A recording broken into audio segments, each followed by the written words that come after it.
সরকারি অনুদানের টাকায় কোটি টাকার গাড়ি বাড়ির মালিক কন্টেন্ট ক্রিয়েটর কাফি। শাক দিয়ে মাছ ঢাকার চেষ্টা কাফির।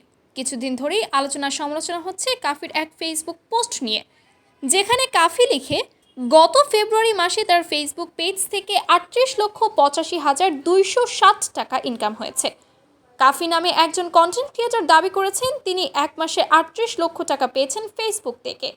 এই প্রেক্ষাপটে প্রচুর মানুষ বলছেন যে পড়াশোনা করে কি হবে, ফেসবুকার হলেই তো প্রচুর ইনকাম। আপনারা তো অনেকেই ফেসবুকে আয় করেন, অনেকেরই মিলিয়ন মিলিয়ন ভিউজ হয়। উনি যে ইনকামের কথা বলেছে এটা কি আদৌ সঠিক বলে আপনার মনে হয়?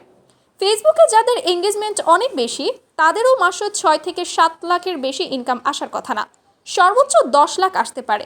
বেশিরভাগ ভালো ভালো কন্টেন্ট ক্রিয়েটরদের ফেসবুকের আয় 1 লাখ টাকারও কম।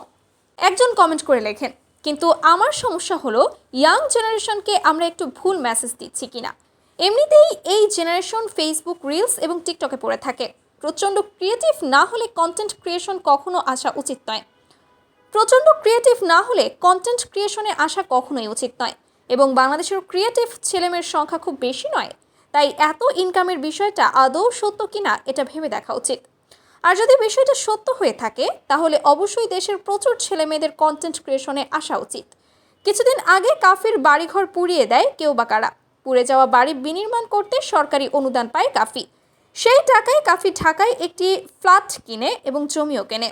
সাধারণ মানুষের মধ্যে যদি কখনো কাফির আয়ের কথা উঠে তখন যেন কাফি বলতে পারে এই টাকা ফেসবুক পেজ থেকে ইনকাম হয়েছে। কন্টেন্ট ক্রিয়েটর এসপি ক্রিয়েশন একটি ভিডিও বানিয়েছেন কাফিকে ইঙ্গিত করে, সেখানেই প্রমাণ হয় কাফির এমন প্রতারণা।